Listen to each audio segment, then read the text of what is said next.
We are only days away from Game 1 of the NBA Finals, and per usual, the media shows the Dallas Mavericks no love. Some are saying that the Dallas Mavericks actually had an easy route to the Finals, while others say that the Mavericks are just not that deep and that the Boston Celtics have all the tools to defeat the Mavericks in as little as 5 games. While other people that are a little bit better at basketball understand exactly what the Dallas Mavericks bring to the table, from coaching to our star power to our depth. And in this video, we're going to break down all those reports and take a little bit deeper dive into the matchup against the Boston Celtics. How's it going, everybody? My name is Marcel Martin. This is Mavs Digest, bringing you the latest news on everything Mavericks related. And before we get started with this video, if you guys could just drop a like on this video, we're on the road to 15,000 subscribers. But if we could get about 300 likes on this video, that'll be much appreciated. But like I said in the intro, the Dallas Mavericks are being slighted yet again. I mean, the media has never showed us love all season. There have been little inklings in here and there of showing us the proper respect, showing Luka, Kyrie, and the entire team the respect that they deserve. We battled a lot of tough teams on the way to the finals. It was no walk in the park. I mean, not that many injuries. Boston Celtics, but we had to play who's in front of us. So did the Boston Celtics. You can't really pick and choose who you fight. You gotta fight the person in front of you. But I would argue that the Dallas Mavericks had a pretty rough go at it. We had to see the Los Angeles Clippers in the first round, a team that has knocked us out of the playoffs at least 2 of the last 3 times we've seen them. And then we had to go up against the Oklahoma City Thunder, who had the runner-up for Rookie of the Year, the runner-up for MVP, and the Coach of the Year. We took them down in 6 games in an excellent fashion, where we had PJ Washington and Derrick Lively and a couple other guys definitely step up in just big moments in that matchup. And just last week, we saw the Minnesota Timberwolves, who took down the reigning NBA champions. And we defeated them in 5 games. They didn't need to go 6 games. In only 5 games, where Luka and Kyrie were just popping off. The defense was amazing. Derrick Lively goes down with a pretty bad head injury, but bounces back in Game 5 and just helps us secure that win and that spot in the NBA Finals. Dallas Mavericks fans know what's up. Mavericks fans know exactly what this team has been through all season long, from the trades, the acquisitions, the roster shakeups, the injuries. It has not been an easy route to the playoffs, let alone the finals. But that doesn't stop the NBA media and just the sports world in general from discrediting everything that we do. And the first thing we're going to look at right here: Colin Cowherd writes off the Mavs in 6. And you know what? And that's totally fine. Colin Cowherd has never been our biggest advocate. He's never really seen the Dallas Mavericks for who we are and just the deep team that we have. He is, along with a lot of other people in the media, clearly don't watch the Dallas Mavericks. They talk about the lack of defense from Luka and Kyrie, talk about how we're not that deep, talk about how we don't shoot the ball. They throw as many excuses at us as possible, but unfortunately it doesn't stick. They want to make excuses for the Clippers in the first round. Oh, Kawhi Leonard was hurt. Okay, and when he played, they still lost. In the second round, oh, the Thunder, they're a young team. Well, the Dallas Mavericks are also a very young team. Kyrie's our oldest player at 32 years old. Our average age is 25.9 years old, and the Thunder's average age is 25. So that excuse just doesn't stick. And the excuse that I've seen float around for the Minnesota Timberwolves is that Anthony Edwards just didn't have help, that Karl Anthony Towns played horrible, that Rudy Gobert was a liability on offense, which is true, but it's mainly due to the Dallas Mavericks defense. I mean, PJ Washington had a great third round holding Karl Anthony Towns in about 3 of the 5 games. There was 2 games where Cat actually popped off and he played very well. Derrick Lively was just stopping Rudy Gobert from doing anything on offense or defense, showing that Derrick Lively is a better defensive player of the year candidate than Rudy Gobert. And the star power of Luka Doncic and Kyrie Irving just could not be stopped, no matter who Anthony Edwards wanted to guard. The Dallas Mavericks have made it very clear that we are a team to be reckoned with, that we are deep, that we have guys like Derrick Jones Jr., like Derrick Lively, PJ Washington, Josh Green, and Jaden Hardy, Maxi Kleber. I mean, the list goes on. This team doesn't just rely on our stars. We don't rely on just 3 or 4 players. The entire team, the entire roster, except for a few players, are exactly what this team needs. They are playable, they aren't unplayable, and they contribute day in and day out, and that's why we're in the finals. But one thing that we're definitely going to look at is this right here, which is just crazy. Keyshawn Johnson on Dallas coming out the West. They got a break. Their road was easier. Really? Our road was easier?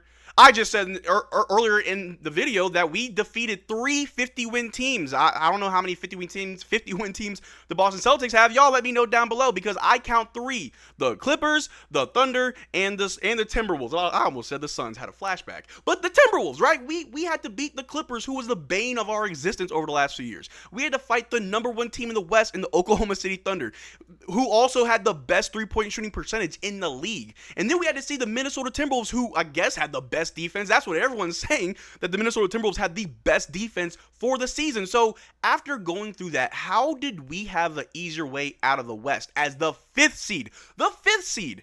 Meanwhile, the Boston Celtics with 65 wins, congratulations. They are a deep team, I guess. They are the better team. Let me not be a hater. They are a great team. They had the best record in the league, the best record in the East, but they had to go up against pretty easy teams. What, the Miami Heat, who didn't have Terry Rozier or Jimmy Butler, they won in 5 games. And then they had to go see the Cleveland Cavaliers, who were falling apart game after game, where Jared Allen just didn't really play at all. And then they just beat the Pacers in 4 games, where Tyrese Halliburton missed 2 games.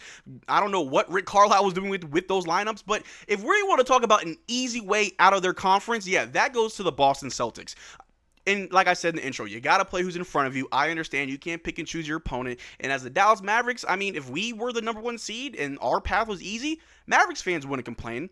But that's not the point. The point is, as a 5th seed, even though we got Luka Doncic and Kyrie Irving, arguably the greatest backcourt duo currently in basketball, our path was not easy. We had to jump through hoops. The only way it would have been any harder is if we actually had to see the reigning champion Denver Nuggets. But regardless, the Dallas Mavericks, they made out the West. I don't believe this talk that we had it easy. And Keyshawn Johnson isn't the only one that's been saying that. A lot of people in the media have just been saying how the Dallas Mavericks are the favorites. Dallas is obviously going to win. The Boston Celtics are the underdogs. How are you a 65-win team and you're the underdog? That makes absolutely no sense to me. The Dallas Mavericks have been doubted and disrespected all year long.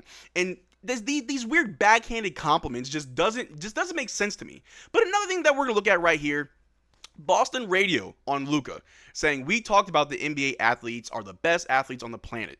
See the shape Brown and Tatum are in? Even Drew Holiday or Al Horford for his age. And then here comes a 3-on-3 league superstar down the YMCA that can just shoot from the logo. Yeah, we know what you're talking about. You're talking about Luka Doncic. And as Mavericks fans, we've seen it time and time again, the talk about Luka's just conditioning and his shape. And yes, there have been times where Luka looked like he was packing on a few pounds, looking like the Pillsbury Doughboy. I understand it, and whenever you see it, you're just confused as to what he's doing. But I'd argue that Luka's size doesn't affect his game whatsoever. Where yes, if he were to lose a few pounds, sure, maybe he's a little bit faster up and down the court. Maybe his shot's falling because he doesn't have to put too much into his lift. You can make those arguments. You can make all those arguments, but the fact still remains, no matter how you want to dice it, the way that Luka Doncic is currently from his own stature is working. And arguably, this is his worst playoff run of his career now, by the numbers, because he did make it to his first ever finals. But his averages are the lowest out of any other playoff run that he's had. And in this shape, it's still working. So if anything, Luka Doncic could get better. This isn't even his final form. And if that's the case, the league should be worried. And they want to look at it, oh, Luka, this guy who's going to the YMCA 3-on-3 shooting from the logo. Okay. And that's exactly the type of guy that's going to pack you away, send you home crying as we lift that Larry O'Brien and send that parade through Dallas. But amongst all the hate, amongst all the dumb rhetorics and just the crazy things that these pundits want to say, there are a few people in the league that actually know basketball, that play the sport at a very high level, and they know what they're talking about. And that person is none other than Earvin Magic Johnson. And he had this to say, saying the three reasons the Mavs are in the NBA Finals. 1, Luka and Kyrie have formed one of the best backcourt scoring duos and really learned how to coexist and feed off each other. 2, Jason Kidd got the entire team to buy in on defense this year, from the start of training camp to now. They look like they take pride in both individual and team defensive assignments. And 3, GM Nico Harrison should get a lot of the credit. He brought in 4 new starters to play alongside Luka and Kyrie Irving, PJ Washington, Derrick Jones Jr., and Daniel Gafford. In the top 2 reserves, Lively and Green. That's 6 out of 7 players getting consistent minutes. He definitely created a championship contending team. And I'm sorry, I know I always say, don't argue with me, argue with your mama. But in this case, don't argue with me. Argue with Magic Johnson, and let's see how far that gets you. Because honestly, I detect no lies. I mean, first, I want to address the fact that Nico Harrison definitely got snubbed for Executive of the Year for just putting 4 new starters around Luka Doncic. And we're in the NBA Finals. To be able to build a team year over year, adding pieces, taking away, moving things around, Nico Harrison has not stopped working on improving this team since he got here a few years ago. And it's been paying dividends. As you see, we're in the Finals. And the fact that even Magic Johnson is saying that Luka and Kyrie are 2 of the best scoring backcourt duos in basketball, What more proof do you need? We know Luka can get it popping. We saw him in Game 5, scoring 20 points in the first quarter. And then we see Kyrie doing Kyrie things, just taking over in the second half when Luka's starting to get a little bit gassed on offense. Kyrie picks it up and keeps it going to close out almost every single game. And that's just the truth. In the depth of this team, I know Magic Johnson mentioned Derrick Lively and Josh Green, who I'm very high on Josh Green. I always call him Hustle Man Green. He's been doing a lot of the little things for this team. And obviously Derrick Lively is super integral to our team's success. But let's not forget about Maxi Kleber and his amazing defense, his streaky offense, but I love Maxi for his defense. But let's talk about Jaden Hardy, the man who was like just relegated to the end of the bench after the trade deadline where he saw only garbage time. But when his number was called, when Tim Hardaway Jr. and Dante Exum were just unplayable for the majority of the playoffs, Jaden Hardy stepped up. And he definitely had a few moments where it looked shaky, but he definitely had some bright spots that helped this team win.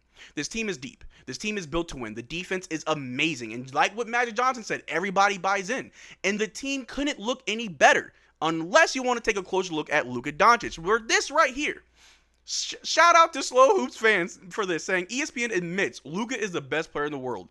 Luka, dominant Doncic, number 1 in points, number 1 in rebounds, assists, steals, field goals, 3-point field goals, and free throws. For the entire postseason of this year, Luka is leading in every single one of those categories. And if you want to say that, oh, the Boston Celtics have a lot more than what the Dallas Mavericks have, well, okay, cool. We got Luka Doncic. I don't know what you got, but Luka Doncic will trump whatever you want to bring to the table. Game 1 will be huge. On Thursday, we're going to see who sets the tone for this series. I believe it's going to be a long series. I kind of want a long series. I hope it goes to game 6 or 7. I want to see a battle, but I also want to see the Dallas Mavericks win. And I want to see them make a statement to the league, put the whole league on notice that, hey, we're here. This wasn't just a one-year thing because, again, my opinion, I thought this is where we'd be next year, not this year. We are exceeding all expectations, but this is just the beginning. The era, the reign of the Dallas Mavericks begins this year in this postseason starting on Thursday. And you make sure you subscribe because we're going to be going live doing all types of play-by-play and live commentary for every single finals game. So make sure you subscribe so you don't miss out on our watch parties. But that's all I got for you guys today. Thank you for sticking this long to the video. Make sure you check out our Twitter and Discord. Links in the description below. Consider becoming a channel member. We're going to do a few more giveaways next month. Probably some merch for you guys. Just showing some love for showing love to the channel. But until next time, y'all take care. Make sure to drink water. Peace.